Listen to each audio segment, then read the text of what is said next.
Russia Ukraine യുദ്ധത്തിൽ ഉത്തര Korean സൈനികർ അകത്തേക്ക് വന്നിട്ടുണ്ട്. അവരുടെ 12,000 സൈനികർ അകത്തേക്ക് വന്നാലും അവർ എവിടെയാണ് ഉള്ളത്? ഇതുവരെയും റഷ്യയെ പിന്തുണയ്ക്കുന്ന രീതിയിൽ അവർ എവിടെയെങ്കിലും യുദ്ധം ചെയ്തിട്ടുണ്ടോ? അല്ലെങ്കിൽ ഈ 12 പേരുടെ അവസ്ഥ എന്താണ് എന്നുള്ളത് ഇപ്പോഴും ഒരു വലിയ ചോദ്യമാണ്.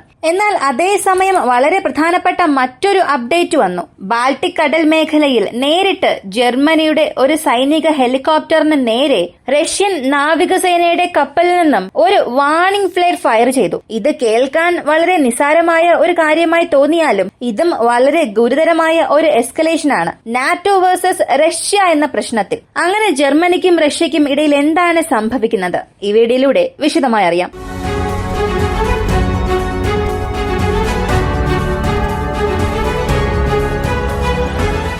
റഷ്യ ഉക്രൈൻ യുദ്ധത്തിൽ 12,000 ഉത്തര കൊറിയ സൈനികർ അകത്തേക്ക് വന്നു. ഈ 12,000 പേരിൽ 2,000 പേരെ ഏവിയേഷൻ ഇൻഡസ്ട്രിക്ക് വേണ്ടി തിരഞ്ഞെടുത്തു. റഷ്യൻ വ്യോമസേനയിൽ ഉപയോഗിക്കാൻ റഷ്യൻ ബാക്കപ്പ് യൂണിറ്റ്സായി നിർത്തിയിട്ടുണ്ട്.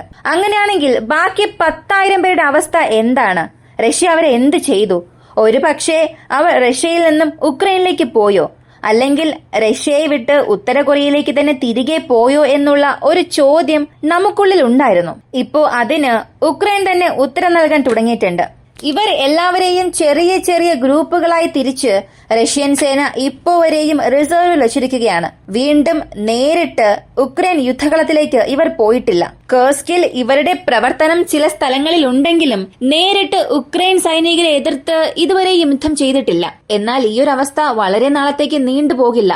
റഷ്യയെ സംബന്ധിച്ച് ഇവരെ ലോജിസ്റ്റിക് സപ്ലൈസിന് വേണ്ടി മാത്രമാണ് ഉപയോഗിക്കുന്നത്. ഇവർക്ക് ആവശ്യമായ ഭക്ഷണം നൽകുക, അവർക്ക് ആവശ്യമായ ആയുധങ്ങൾ നൽകുക, ഇങ്ങനെയുള്ള ലോജിസ്റ്റിക് റൂട്ടുകൾക്ക് മാത്രമാണ് ഉത്തര കൊറിയൻ സൈനികർ ഉപയോഗിച്ചുകൊണ്ടിരിക്കുന്നത്. എന്നാൽ ഈ അവസ്ഥ എപ്പോ വേണമെങ്കിലും മാറാം എന്നുള്ള വിവരം ഇന്ന് ഉക്രൈന്റെ ഫോറിൻ മിനിസ്ട്രി തന്നെ അവരുടെ ഔദ്യോഗികമായ വിജ്ഞാപനത്തിൽ പറഞ്ഞു. അപ്പോ ഉത്തര കൊറിയയുടെ സൈനികർ അകത്തേക്ക് വന്നിട്ടുള്ളത് ഉക്രൈന് ഒരു പ്രശ്നം തന്നെയാണ്. എന്നാൽ ഇത് മറ്റൊരു രീതിയിൽ പ്രതിധ്വനിക്കാൻ തുടങ്ങി. പല രാജ്യങ്ങൾക്കിടയിൽ സുരക്ഷാ ഫെഡറേഷൻ ഇപ്പോൾ നടക്കുകയാണ്. ഇങ്ങനെ നടക്കുന്ന ഈ ഒരു ഫെഡറേഷനിൽ റഷ്യയുടെ പ്രതിരോധ മന്ത്രി ഉക്രൈനെ കുറ്റപ്പെടുത്തുന്ന രീതിയിൽ, നേരിട്ട് അമേരിക്കയെയും കുറ്റപ്പെടുത്തുന്ന രീതിയിൽ ഒരുപാട് കാര്യങ്ങൾ സംസാരിച്ചു. പല രാജ്യങ്ങൾ ചേർന്ന് റഷ്യയ്ക്ക് എതിരെ റഷ്യ ഉക്രൈൻ യുദ്ധം എസ്കലേറ്റ് ചെയ്യാൻ തുടങ്ങിയിട്ടുണ്ട്. ഇങ്ങനെ എസ്കലേഷൻ ചെയ്യുന്നത് വഴി അപകടകരമായ അനന്തരഫലങ്ങളായിരിക്കും വരാൻ പോകുന്നത്. മറ്റു രാജ്യങ്ങളുടെ സഹായം ഉക്രൈന് കുറയണം. അങ്ങനെ കുറഞ്ഞാൽ മാത്രമേ റഷ്യ ഉക്രൈൻ യുദ്ധം അവസാനിക്കുകയുള്ളൂ എന്ന ഒരു കാര്യം പറഞ്ഞു. ഇതിന് അമേരിക്കയുടെ secretary of state Antony Blinken ഒരു ഉത്തരം പറയുന്നു. പക്ഷേ റഷ്യയുടെ വിദേശകാര്യ മന്ത്രി സംസാരിക്കാൻ തുടങ്ങിയപ്പോൾ തന്നെ ഉക്രൈൻ പ്രതിനിധികൾ ആ മീറ്റിംഗിൽ നിന്നും പുറത്തേക്ക് പോയി. അതുപോലെ അമേരിക്കയുടെ secretary of state Antony Blinken മറുപടി നൽകുന്നതിന് മുൻപ് റഷ്യയുടെ പ്രതിനിധികളും പുറത്തേക്ക് പോയി. ഇവിടെ നേരിട്ട് ഇവർക്കിടയിൽ ഒരു സംസാരം പോലും ഉണ്ടാകുന്നില്ല. അതിപ്പോ ഗ്രൗണ്ടിലാണെങ്കിലും ഗാലറിയിലാണെങ്കിലും രണ്ട് രാജ്യങ്ങൾക്കും ഇടയിൽ മുഖാമുഖം ഒരു സംസാരം നടക്കുന്നില്ല. നേരിട്ട് സംസാരിക്കുകയാണെങ്കിൽ ഈ തർക്കങ്ങൾ എപ്പോഴേ അവസാനിച്ചിരിക്കേണ്ടതാണ്. ആന്റണി ബ്ലിങ്കൻ സ്റ്റേറ്റ്മെന്റിൽ പറഞ്ഞത്, ഇവിടെ എസ്കലേഷൻ ചെയ്യുന്നത് ഞങ്ങളല്ല, അതായത് അമേരിക്കയോ നാറ്റോയോ അല്ല, റഷ്യ മാത്രമാണ് ഇവിടെ എസ്കലേഷൻ ചെയ്തുകൊണ്ടിരിക്കുന്നത്. അതിന് ഉദാഹരണമായി 2 പോയിന്റ്സ് പറയുകയും ചെയ്തു. 12,000 ഉത്തര കൊറിയ സൈനികരെ കൊണ്ടുവന്ന് അവിടെ നിർത്തിയിരിക്കുകയാണ്. ഇത് ഒരു വലിയ എസ്കലേഷൻ അല്ലേ? കൂടാതെ മീഡിയം റേഞ്ച് ബാലിസ്റ്റിക് മിസൈൽ കൊണ്ടുവന്ന് നിങ്ങൾ ഉക്രൈനെതിരെ ഫയർ ചെയ്യുന്നു. ഇതും ഒരു മേജറായ എസ്കലേഷൻ അല്ലേ എന്ന് 2 വാലിഡ് പോയിന്റ്സ് പറഞ്ഞു. അദ്ദേഹം പറഞ്ഞത് തീർച്ചയായും വാലിഡ് പോയിന്റ്സ് തന്നെയാണ്. റഷ്യ ഇങ്ങനെ ചെയ്യുന്നത് തെറ്റാണ്. മറ്റ് രാജ്യങ്ങളുടെ സൈനികരെ കൊണ്ടുവന്ന് ഇവരുടെ രാജ്യത്തിൽ നിർത്തുകയും അവരെ ഉക്രൈന് എതിരെ യുദ്ധം ചെയ്യിപ്പിക്കുകയും ചെയ്യുന്നത് തെറ്റ് തന്നെയാണ്. പക്ഷേ ഉക്രൈൻ ഇങ്ങനെയൊന്നും ചെയ്യാതിരിക്കുന്നുണ്ടോ? ഇല്ലല്ലോ. ഉക്രൈനുള്ളിൽ ബ്രിട്ടന്റെ കൂലിപ്പടയുണ്ട്, ഫ്രാൻസിന്റെ കൂലിപ്പടയുണ്ട്, ജർമ്മനി, മറ്റു പല യൂറോപ്യൻ രാജ്യങ്ങൾ, അമേരിക്കയുടെ കൂലിപ്പട പോലും ഒരുപാട് പേരുണ്ട്. അതും ഇതുപോലൊരു കോൺസെപ്റ്റ് തന്നെയല്ലേ? എന്നാൽ ഇവിടെ ഒരു വ്യത്യാസമുള്ളത്, ഇവർ ഔദ്യോഗികമായി ഒരു അറിയിപ്പ് നൽകി കൊണ്ടുവന്നു.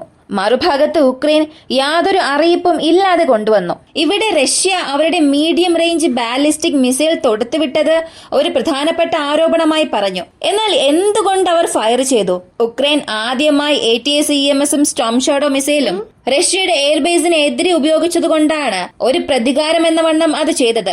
ഉക്രൈൻ ഇങ്ങനെ ചെയ്തില്ലായിരുന്നെങ്കിൽ റഷ്യ ഇങ്ങനെ പ്രതികരിക്കേണ്ട ആവശ്യമേ ഇല്ല. ഇവർക്ക് നന്നായി തന്നെ അറിയാം ഈ മിസൈൽ ഫയർ ചെയ്താലും അതുകൊണ്ട് നമുക്ക് വലിയ മാറ്റങ്ങളൊന്നും സംഭവിക്കില്ല, യുദ്ധത്തിന്റെ പോക്കൊന്നും മാറ്റാൻ കഴിയില്ല എന്ന്. ഉക്രൈന്റെ തോൽവി വിജയം അത് ഒന്നും മാറാൻ പോകുന്നില്ല. എങ്കിൽ പോലും അവർ ഇത് ഫയർ ചെയ്യാൻ കാരണം ഈ യുദ്ധത്തെ എസ്കലേറ്റ് ചെയ്യണമെന്ന ഒറ്റ കാരണത്താലാണ്. അപ്പോ എല്ലാ കാര്യങ്ങളും ഉക്രൈൻ ചെയ്തിട്ട് അത് ചെയ്യാൻ പറഞ്ഞ അമേരിക്ക തന്നെ ഉക്രൈന് സപ്പോർട്ടായി സംസാരിക്കുന്നതിൽ ആശ്ചര്യപ്പെടാനൊന്നും തന്നെ ഇല്ല. അടുത്ത റഷ്യ വേഴ്സസ് ജർമ്മനി, ആ പ്രശ്നത്തിലേക്ക് വരാം.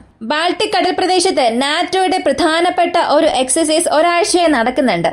അതിന്റെ ഭാഗമായാണ് B-52 ബോംബേഴ്സ് ഫിൻലാൻഡിന് അടുത്ത് റഷ്യയുടെ അതിർത്തിക്ക് അടുത്ത് അവരുടെ ബോംബ് ഡ്രോപ്പ് ചെയ്തിട്ട് പോയി. അതുപോലെ ബാൾട്ടിക് കടൽ മേഖലയിൽ നിരീക്ഷണത്തിൽ ഏർപ്പെട്ടിരുന്ന റഷ്യയുടെ ഒരു യുദ്ധക്കപ്പലിനെ നോക്കി ജർമ്മനി അവരുടെ നിരീക്ഷണ ദൌത്യങ്ങൾക്ക് വേണ്ടി പോയി. ഇങ്ങനെ പോയ സമയം വാർണിംഗ് ഷോട്ട്സ് ഫയർ ചെയ്യുന്ന രീതിയിൽ സിഗ്നൽ എമുനേഷൻസ്, അല്ലെങ്കിൽ ഇതിനെ എമർജൻസി എമുനേഷൻ ഫ്ലൈസ് എന്നും പറയും, ഇത് ജർമ്മനിയെ നോക്കി റഷ്യൻ യുദ്ധക്കപ്പലുകൾ ഫയർ ചെയ്തു. ഈ സംഭവത്തെ സംബന്ധിച്ച് റഷ്യയുടെ വിദേശകാര്യമന്ത്രി ഇത് കൺഫേം ചെയ്തു. അതുപോലെ ജർമ്മനിയുടെ പല മാധ്യമങ്ങളും ഇക്കാര്യം കൺഫേം ചെയ്തു.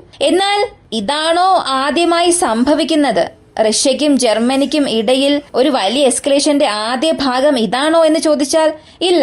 2024 അവസാനിക്കാൻ പോവുകയാണ്. നമ്മളിപ്പോ ഡിസംബർ നിൽക്കുകയാണ്. ഏതാനും ദിവസങ്ങൾക്കുള്ളിൽ 2024 മുഴുവനായും അവസാനിക്കും. ഈ 2024 എടുത്തു നോക്കിയാൽ ബാൾട്ടിക് കടൽ പ്രദേശങ്ങളിൽ മാത്രം നാറ്റോ രാജ്യങ്ങളിലെ ഏതെങ്കിലും ഒരു വ്യോമസേന വിമാനത്തെ റഷ്യ തടസ്സപ്പെടുത്തുന്ന സംഭവങ്ങൾ 36-ൽ കൂടുതൽ തവണ രജിസ്റ്റർ ചെയ്തിട്ടുണ്ട്. ഇതിൽ എനിക്ക് വരുന്ന ഒരു പ്രധാനപ്പെട്ട ചോദ്യം, ഒരു രാജ്യം എല്ലാവരെയും ഇന്റർസെപ്റ്റ് ചെയ്യുന്നു, അല്ലെങ്കിൽ ഒരു രാജ്യം പല രാജ്യങ്ങളെ ഭീഷണിപ്പെടുത്തുന്നു എന്നുള്ള പല വാർത്തകൾ നമ്മൾ കേൾക്കുന്നുണ്ട്.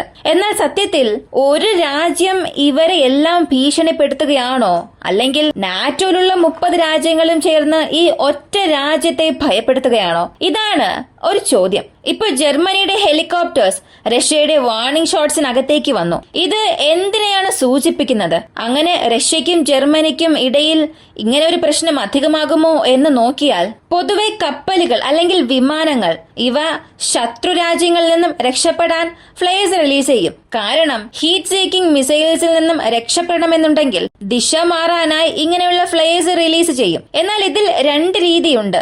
ഒന്നാമത്തേത് ഡിഫൻസീവ് ഫ്ലൈസ്, രണ്ടാമത്തേത് എമർജൻസി ഫ്ലൈസ് എന്ന് പറയുന്ന റെഡ് ഫ്ലൈസ് ആണ്. ഇത് ആപത്തായ ഒരു സാഹചര്യത്തിൽ ശത്രു രാജ്യങ്ങളിൽ ഒരു വലിയ വാർണിംഗ് നൽകണം. 2 രാജ്യങ്ങൾക്കിടയിലും യുദ്ധം നടന്നിട്ടില്ല.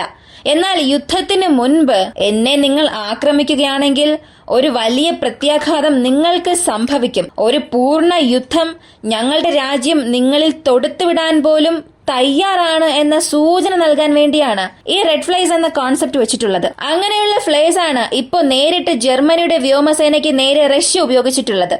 ഇത് നാറ്റോയുടെ സെക്യൂരിറ്റി ഭീഷണി അധികമാക്കിയിട്ടുണ്ട് എന്ന് ജർമ്മനി അവരുടെ ഒരു സ്റ്റേറ്റ്മെന്റിൽ പറഞ്ഞു. ഈ നാറ്റോ വേഴ്സസ് റഷ്യ ഈ വിഷയത്തെക്കുറിച്ച് നമ്മൾ ഏറെ ദിവസമായി സംസാരിക്കുന്നു. എപ്പോഴാണിത് നടക്കുക, എപ്പോഴാണ് നടക്കുക എന്ന് പലതും സംസാരിക്കുന്നുണ്ട്. ഇതുപോലെ പോയിക്കൊണ്ടിരിക്കുകയാണെങ്കിൽ എത്രയും പെട്ടെന്ന് ഇവയെല്ലാം സംഭവിക്കും. ഇതിനിടയിൽ പോളണ്ട്, യൂറോപ്യൻ യൂണിയൻ ഇവർ ചേർന്നൊരു തീരുമാനം എടുത്തു. $50 ബില്യൺ മൂല്യത്തിൽ ഒരു എയ്ഡ് പാക്കേജ് ഉക്രൈന് നൽകാൻ പോകുന്നതായി അടുത്തിടെ ഒരു വിജ്ഞാപനം പുറത്തിറക്കി. എന്നാൽ ഇതിന് അമേരിക്ക വലിയ രീതിയിൽ താല്പര്യം കാണിച്ചില്ല. ഇപ്പൊ പോളണ്ട് പറഞ്ഞിരിക്കുന്നത് റഷ്യയ്ക്ക് എതിരെ ഉക്രൈന് 50 ബില്യൺ പാക്കേജ് നൽകണം. അങ്ങനെ നൽകിയില്ല. അമേരിക്ക ഇതിൽ നിന്നും പിന്മാറുന്ന വിവരം ഞങ്ങൾക്ക് ലഭിച്ചാൽ, അല്ലെങ്കിൽ അത് സംബന്ധിക്കുന്ന വാർത്തകൾ പുറത്തു വന്നാൽ യൂറോപ്യൻ യൂണിയനെ വെച്ചുകൊണ്ട് തന്നെ ഞങ്ങൾക്ക് ഈ സഹായം നൽകാൻ സാധിക്കും. സത്യത്തിൽ പോളണ്ടിന് റഷ്യയോട് എന്താണ് ദേഷ്യമെന്നേ അറിയില്ല. എപ്പോഴെല്ലാമാണോ റഷ്യയ്ക്ക് ഒരു വലിയ പ്രഹരം നൽകണം, അല്ലെങ്കിൽ പ്രധാനപ്പെട്ട ഒരു ഉപരോധം ഏർപ്പെടുത്തണമെന്ന് മറ്റു രാജ്യങ്ങൾ ശ്രമിക്കുന്നത്, അപ്പോഴെല്ലാം മുന്നിൽ നിൽക്കുന്നത് ഈ പോളണ്ട് ആയിരിക്കും. എങ്ങനെയെങ്കിലും റഷ്യയെ ആക്രമിക്കണമെന്ന് ചിന്തിച്ച് ആദ്യം മുന്നിൽ വരുന്നത് പോളണ്ട് ആയിരിക്കും. അങ്ങനെയാണെങ്കിൽ ഉക്രൈനെ മാറ്റി നിർത്തിയിട്ട് പോളണ്ട് ആണല്ലോ റഷ്യയുമായി യുദ്ധം ചെയ്യാൻ പോകേണ്ടത്. പക്ഷെ അങ്ങനെയല്ലല്ലോ സംഭവിക്കുന്നത്. കൂടാതെ ഈ 50 ബില്യൺ ലോൺ കൊടുക്കുന്നുണ്ട്. ഇത് നൽകിയിട്ട് അതിന് പകരമായി ഇവർ എന്ത് ചോദിക്കുന്നു എന്നറിയണ്ടേ? $300 ബില്യൺ ഒന്നോ രണ്ടോ അല്ല, $300 ബില്യൺ മതിപ്പുള്ള റഷ്യയുടെ വസ്തുക്കളാണ്. അവരുടെ കെട്ടിടങ്ങൾ, അല്ലെങ്കിൽ അവരുടെ ആസ്തികൾ, ബോട്ടുകൾ, വിമാനങ്ങൾ തുടങ്ങിയവയെല്ലാം നാറ്റോ രാജ്യങ്ങൾ ഹോൾഡ് ചെയ്ത് വെച്ചിരിക്കുകയാണ്. ഇവയുടെ എല്ലാം എസ്റ്റിമേറ്റ് കോസ്റ്റ് 300 ബില്യണിലധികമാണ്. ഇതിനെ സെക്യൂരിറ്റി ഗ്യാരണ്ടിയായി വെച്ചുകൊണ്ടാണ്. അല്ലെങ്കിൽ ഇതിനെയെല്ലാം മറ്റ് രാജ്യങ്ങൾക്ക് വിറ്റിട്ട് അതിൽ നിന്നും ലഭിക്കുന്ന പണം വെച്ച് ഈ 50 ബില്യൺ ലോൺ അടയ്ക്കുമെന്നാണ് സംസാരിക്കുന്നത്. ഇവിടെ ചിന്തിക്കേണ്ടത്, ആരുടെ പണമെടുത്ത് ആര് ലോൺ അടയ്ക്കാനാണ്? ചെറിയ മീനിനെ കൊടുത്ത് വലിയ മീൻ വാങ്ങേണ്ട തയ്യാറെടുപ്പാണ് ഇവിടെ നടക്കുന്നത്.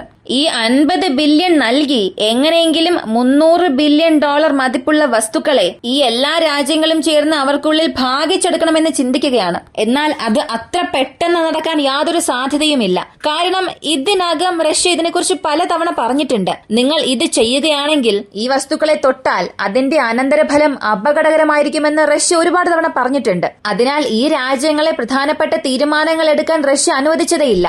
അതുപോലെ തന്നെ ഇനിയും തുടരുമെന്ന് പ്രതീക്ഷിക്കാം. ഈ ഒരു വീഡിയോ കുറിച്ചുള്ള നിങ്ങളുടെ അഭിപ്രായം കമന്റിൽ പറയുക. വീഡിയോ ഇഷ്ടമായാൽ ലൈക്ക് ചെയ്യുക, ഷെയർ ചെയ്യുക. ഇങ്ങനെയുള്ള വീഡിയോസ് കാണാൻ താല്പര്യമുള്ളവരാണ് നിങ്ങളെങ്കിൽ ഇപ്പൊ തന്നെ നമ്മുടെ ചാനൽ സബ്സ്ക്രൈബ് ചെയ്ത് സപ്പോർട്ട് ചെയ്യുക. മറ്റൊരു വീഡിയോയുമായി വീണ്ടും കാണാം.